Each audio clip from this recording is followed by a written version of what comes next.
क्योंकि आदिवासियत से सुंदर कोई संस्कृति और आवरण नहीं होता है। आदिवासियत एक आवरण है, उस आवरण के नीचे जो लोग रहते हैं वो हमेशा हंसते खिलखिलाते मानर के थाप में गाते हुए ऐसे लोग पाए जाते हैं। वहाँ ना वर्चस्व की लड़ाई होती है, ना वहाँ अपने साम्राज्य के विस्तृत करने की लड़ाई होती है, वहाँ भाईचारे की बात होती है, वहाँ सहयोग की बात होती है।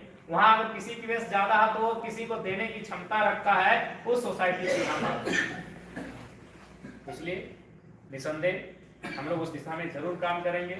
किसी भी नेता के मुख से नहीं फूटा, बाकायदा सांसद जी भी एक तरफा अपने लेटर पैड में लिखकर चले गए, क्योंकि रामगढ़ के चुनाव में उनको काफी मदद किया गया अगला पक्ष से, क्योंकि रामगढ़ के चुनाव में उनको काफी मदद किया गया अगला पक्ष से, क्योंकि अगला पक्ष धनवान है, ये सबको मालूम है। भारत देश में सबसे धनवान कोई है तो वही अगला पक्ष है, ये किसी से छुपा नहीं है। और सांसद महोदय भी बेबस नजर आए उनके सामने, तो उस घड़ी में अगर किसी ने आवाज मुखरता से उठाई थी तो मैंने उठाई, सबसे मुखर होकर। बाकायदा उस आवाज उठाने के बाद भारी संख्या में गुजरात और महाराष्ट्र के लोग भी हमारे पास आए, हमसे मिलने के लिए स्पेशल आए, क्योंकि हमारे व्यवहार से देखकर हमने कहा कि देखिए हम लोग आपकी आस्था का सम्मान करते हैं और आगे भी करेंगे, लेकिन ध्यान रहे वहाँ और भी लोगों की आस्थाएं जुड़ी हैं जो आपसे कई हजार साल प्राचीन है। आपको भी इस बात का ध्यान रखना होगा और उसी से, उसी भाईचारे से, उसी समझौते से, उसी समन्वय से आप आगे चल सकते हैं। तो इसलिए निश्चिंत रहे, मुद्दों पे बात करने में हम लोग कभी परहेज नहीं रहा है। आदिवासी राज्य में अगर आप पीरटाड़, टुंडी, तोपचाची के आदिवासी भाई बहनों की दशा को देखेंगे तो सुबह आप 6 से 8 बजे के बीच किसी चौक में जाके खड़ा होकर देखिएगा उनकी दशा को। एक टेम्पू होता है, उस टेम्पू में बीच में मान के चलिए 4 गो सीट होता है तो 8 लोग बैठते हैं, किसी को अपने गोद में बैठा लेते हैं। कभी कभी मतलब इतना पीड़ादायक स्थिति और देखने में इतना दुख होता है कि हमारी माताएं वो ड्राइवर के बगल में बैठ जाती है, जबकि ड्राइवर के बगल में अक्सर पुरुष बैठते हैं। आगे की सीट में अगर कोई बैठता भी तो पुरुष बैठते हैं, लेकिन कभी कभी हमारी माताएं भी ड्राइवर के बगल में बैठकर धनबाद की मैंने यात्रा करती है बस दिहाड़ी मजदूरी के लिए। ये हमारी हकीकत है। इसीलिए एक आम आदिवासी, एक आम झारखंडवासी और उनके बीच में जो नेता बन के गए हैं, उनके जीवन में जमीन और आसमान का फर्क है। बस उसी जमीन और आसमान के फर्क को समाप्त करना है। उसके लिए आज उन कानूनों को संरक्षण देना, उन कानूनों को मजबूत करना अति आवश्यक है जो आम व्यक्ति, आम आदिवासी के हितार्थ की रक्षा कर सके। बिल्कुल बहुत ही दुखदायी तस्वीर होती है, क्योंकि हम भी ईमानदार मोड़ मेरा घर है, तो मोड़ में हम देखते हैं सुबह बहुत भारी संख्या में नहीं करने से भी अनुमान 100-200 की संख्या में लोग एकत्रित होते हैं। ठीक थोड़ा आगे चले जाएंगे तो मदर भी पड़ता है, वहां भी जो बेलमी इत्यादि जो गांव हैं वहां से लोग आते हैं, स्टॉपेज करते हैं। फिर थोड़ा आगे जाएंगे तो आपका जो नेरोस के अंदर से जो गांव से लोग आते हैं वो कोटलड्डा में आके स्टॉपेज करते हैं। फिर थोड़ा जाएंगे तो राजगंज में जो हरलाडी साइड से या फिर राजगंज के अंदर गांव से जो लोग आते हैं वहां स्टॉपेज करते हैं। और ये हमारी स्थिति है उस राज्य की जिस राज्य में इसी सड़क में अवैध रूप से लाखों का कोयला का कारोबार होता है। तो इसलिए राज्य सरकार को इन विषयों पर संज्ञान दिया जाएगा, इन विषयों पर उन्हें होश में रखा जाएगा, ताकि इस राज्य के उद्देश्य, इस राज्य के बनने का जो उद्देश्य था, आदिवासी मूलवासियों के हितार्थ की रक्षा, उनके अधिकारों की रक्षा, उनका जीवन मजबूत करना, उनकी आर्थिक उन्नति की दशा को ठीक करना, उससे सरकार विमुख नहीं हो सकती है, उससे सरकार पीछे नहीं हो सकती है। इसलिए आगामी सदन में इन सारे विषयों को एक एक करके उस पटल पर रखने का काम करेंगे। बाकी लोग चुप रहे, हमें कोई दिक्कत नहीं है, लेकिन आप विश्वास में बात करने के लिए पर्याप्त है। आपने जो हमें ताकत दिया है,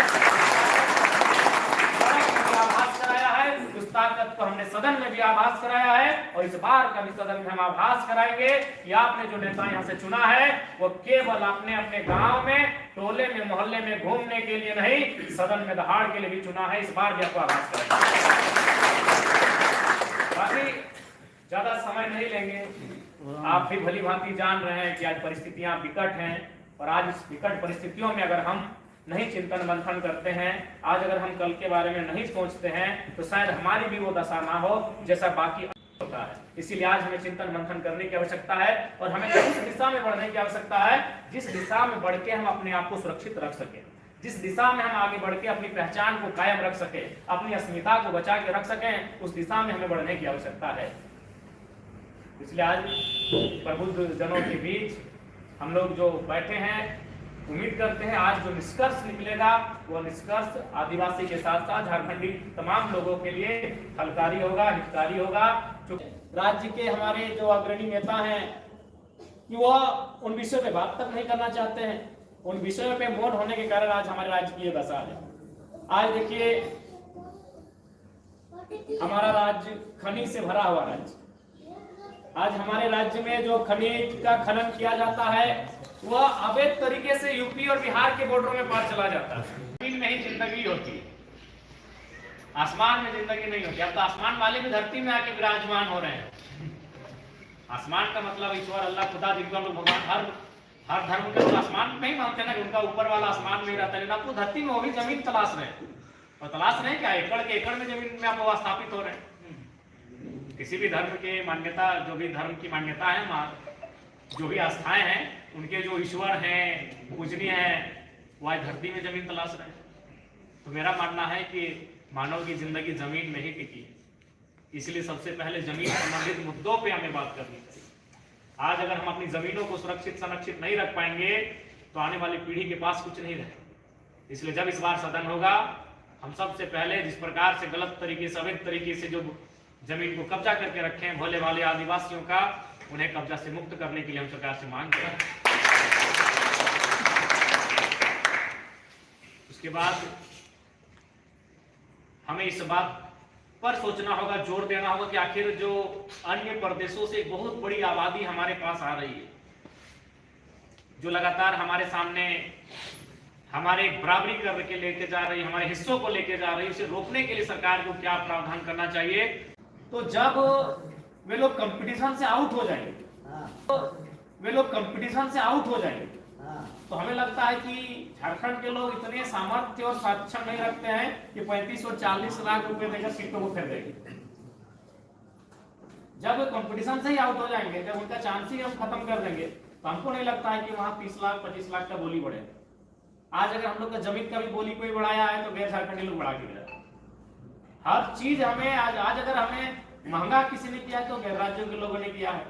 तो वहां हम लोग की जनजातीय और क्षेत्रीय भाषा में पढ़ाई बहुत अनिवार्य है। इस बात को लेकर बिल्कुल तार्किक रूप से और मजबूती के साथ इस बार सदन का विषय रहेगा। इस बार अगर हम चुप हो गए तो अगली पीढ़ी भूल जाएगी। आज अगर हम चुप हो जाते हैं किसी विषय को लेकर, किसी संवेदनशील विषय को लेकर, तो हमें लगता है कि अगर हम आज मौन रहेंगे तो हमारे बाद जो पीढ़ी आएगी वो भूल जाएगी। इसलिए आज अगर हम बोलेंगे तो उन्हें रिपीट करके जाएंगे, उनकी आने वाली पीढ़ी कैच करेगी और निरंतर हमारी लड़ाई चलती रहेगी और फिर एक दिन आएगा जब हमारी जीत होगी। लेकिन आज अगर हम लोग बोलना छोड़ दें, आज अगर हम उन चीजों पे बहस करना छोड़ दें, तो क्या होगा कि लोगों के माइंड से वो सारी चीजें दूर चली जाएंगी। ऐसे भी दुनिया इतना फास्ट हुआ है कि मैंने कब कितनी जल्दी वो विषय हमसे हट के चले जाएंगे कहना बड़ी मुश्किल होगा। तो इस बार सूरी जनजाति की बात कीजिए, बिरहौर बिरजिया की बात कीजिए। बिरहौर जनजाति कुछ हमारे गांव के बगल में है, शायद आप जानते हैं, रमेश सर, वाटर बोर्ड के ठीक सामने।